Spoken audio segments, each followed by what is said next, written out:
Hi guys, welcome back to my channel and to this video. This will be an intro for many videos to come. I'm bringing to you my makeup collection in several parts. But this is going to be an overall view of my collection for you guys so you can see what I have.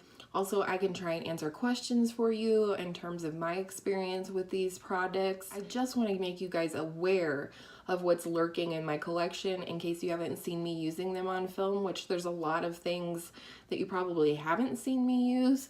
And so if they're products that you're interested in hearing about or having my opinion on or having a full review or wear test or what have you, please leave all of that in the comments below. Let's go ahead and get into the video. All right, let's jump into the next collection video. Today we're going to talk about foundation, concealer, and correctors. Again, I'll be giving you my numbers at the end of each category, just so you know, just so I know, and let's get into it.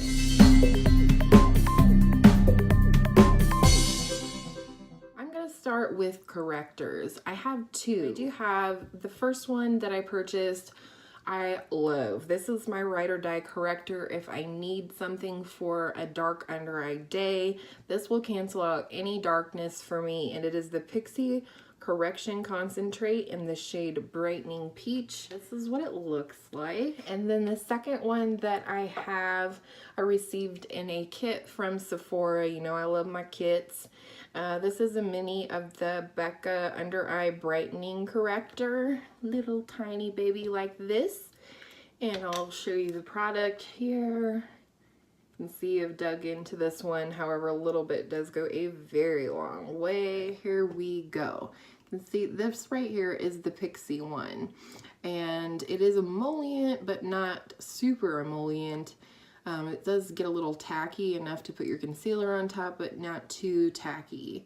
This here is the Becca one, and you can see it's definitely illuminating and less color correcting as the salmon one from Pixie. So I do like this one. However, it is very, very emollient. I'm going to go in with the tiniest amount of product and spread it out, and I feel like the Becca one actually applies better with kind of a bigger concealer brush, or you know, just a brush like this, a flat one. Whereas the Pixie one, I prefer to apply actually with my fingertips.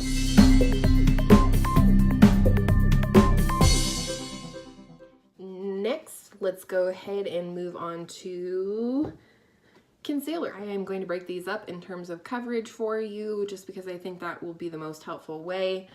Starting with light coverage, and I only have one. You would have seen this in my top 3 concealers and a dud video, and that is the number 7 Radiant Glow Concealer in the shade 20.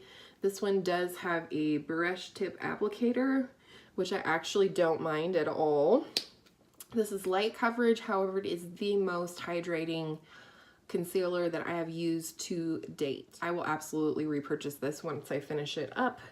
Next, moving into medium coverage, I have 3. The oldest one in my collection is the Urban Decay Naked Skin Weightless Full Coverage Concealer. This is the mini, and I do have it in the shade Light Neutral. I do really like this one. It is lightweight, and I would say this one's more like medium to full coverage depending on how much you use, but I do like that it cancels out any discoloration but is still super thin and lightweight. Next is a newer one to my collection, and it is the NARS Radiant Creamy Concealer.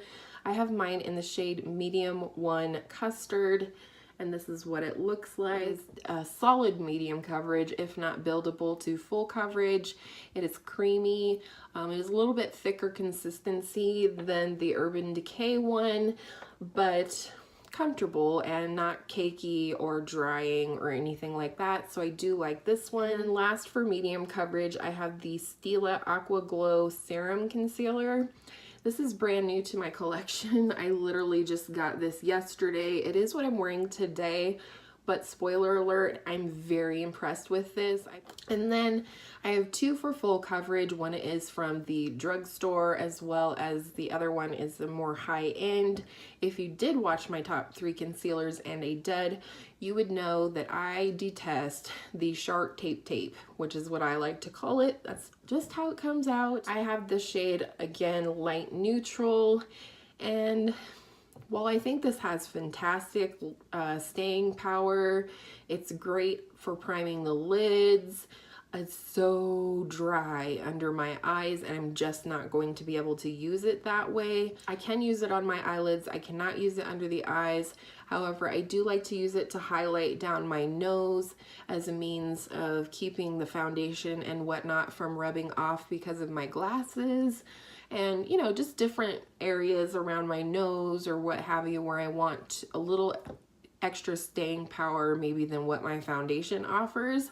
So I'm gonna use it up, will not repurchase it, not by a long shot.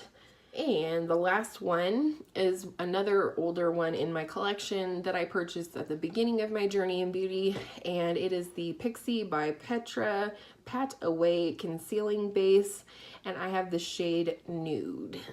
This is what it looks like. In terms of the doe foot applicator, this is very, very dupey for the Tarte Shape Tape, or the Shark Tape as I like to call it. It has a gigantic doe foot applicator on here. However, I think this formula is much more hydrating than the Shark Tape, and I actually will use this under my eyes. I do prefer this one as well as any other fuller coverage concealer applied with a sponge, whereas the light to medium concealers that I currently own, I like to apply those with a brush. On concealers, my number is 6. I have 6 concealers. I don't feel horrible about that. Of course, there are some I want to eliminate out of my collection, but I'd like to get my numbers down to about 3. 1 light, 1 medium, 1 full coverage concealer, and I think that that would do me for any given time of the year.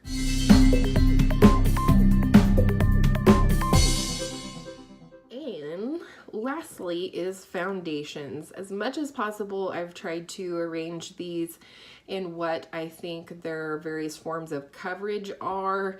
However, if you disagree, I respect that. I think sometimes in terms of coverage, it depends how you apply them, whether it's with a sponge or a brush.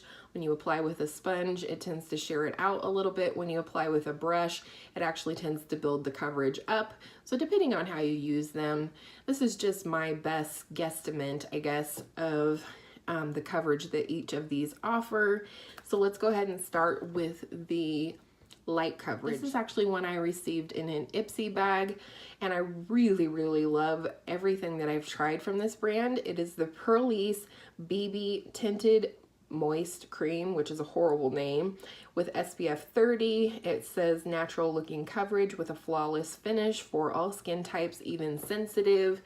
It is a little tiny tube, but this is a really nice product. For me, I would compare it almost to like the It CC cream in terms of how it feels on the skin.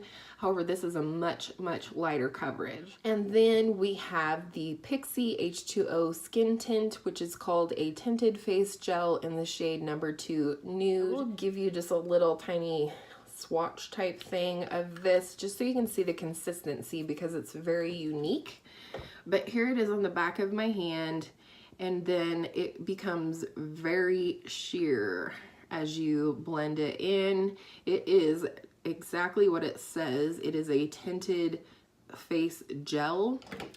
Next, you guys would have heard me talk about before. I know I talked about this in my 3 foundations and a dud, as well as I believe I included it in my makeup that YouTube did not make me buy, and it is the Naked Skin, Urban Decay Naked Skin One and Done Hybrid Complexion Perfector with SPF 20. And this is what it looks like. I have this shade medium light. I love this one. This is definitely a light to medium coverage, probably closer to the light unless you apply it with a brush, and then I think you can get a little bit more coverage.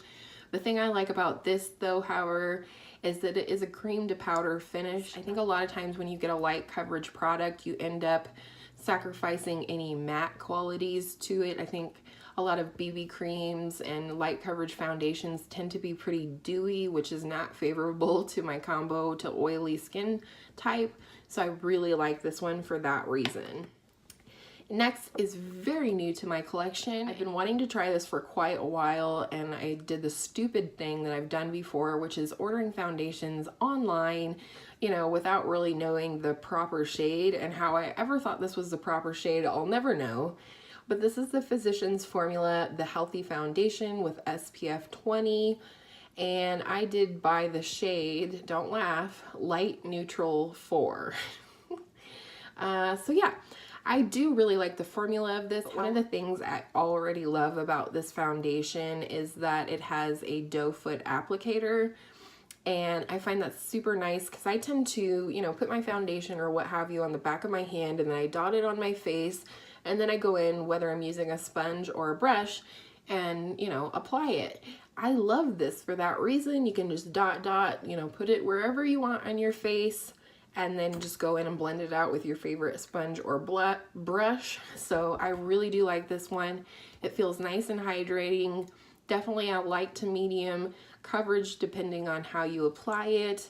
And the only downside I can tell thus far, other than the shade is horrible for me, is it does have a rather chemical-like smell. It is not lasting. Once it dries down on your face, it's fine. You won't smell it again.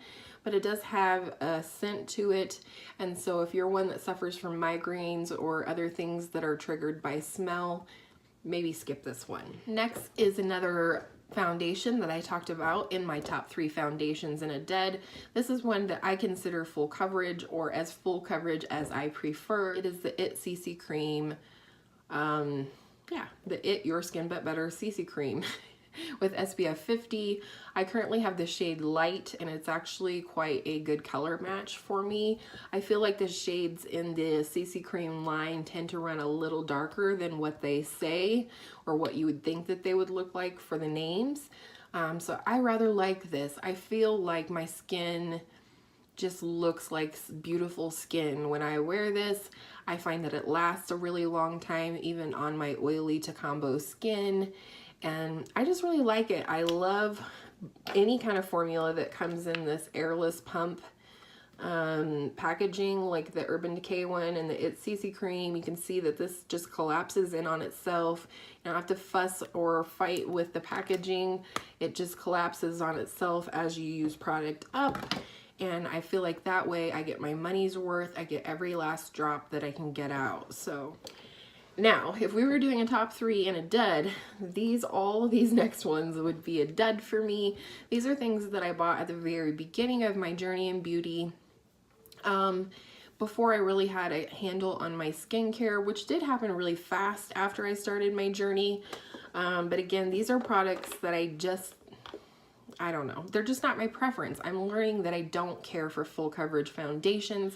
So the first one that I purchased is the Estee Lauder Double Wear Stay in Place Makeup in the shade Pure Beige, which is 2C1 if you care. Here it is, and I also have the little sample of it that they gave me when they color matched. I got color matched, and then I just bought this, but she said, you know, you're entitled to the sample anyways. I'm going to try and use this summer, but if it becomes impossible, I have mixed up just a little bit of a Franken foundation with the Estee Lauder Double Wear. I had mixed in a Dermalogica moisturizer with this. I have yet to try it because this is not a shade match for me, but it is getting pretty close to being a shade match for me as my skin is deepening up. So look for more info on that in the future. And then these are 2 that were cult favorites here on YouTube at the time that I started watching YouTube and wearing makeup again. It is L'Oreal Infallible Pro Matte and Pro Glow. In the Pro Matte, I have shade 104 Golden Beige, and in the Pro Glow, I have the shade 204 Natural Buff, and here they are. This is just like the Double Wear to me. If you want a cheap dupe for Double Wear, I recommend the Pro Matte formula. It is matte, it is long lasting, and it's not a bad formula. It's also very affordable. This one I really did not get to give a good chance or a good college try, so I won't speak on this too much. I will again be trying these out come summer. This one probably would match me now, but this is definitely more of a summer shade for me. So yeah, so for numbers for foundations, I have 9. There you go. These are all my foundations, concealers, and correctors, and you have seen it all. So I hope all of your makeup days are beautiful makeup days, and I'm really hoping that you guys are enjoying this collection series here on my channel. I know that I am in Nebraska and I'm loving and missing you guys from afar. I love filming for YouTube, but I wanted to have things to post for you guys to see while I was gone, and this is part of it. So I hope all your makeup days are beautiful makeup days, like I said, and we will see you in the next one. Bye!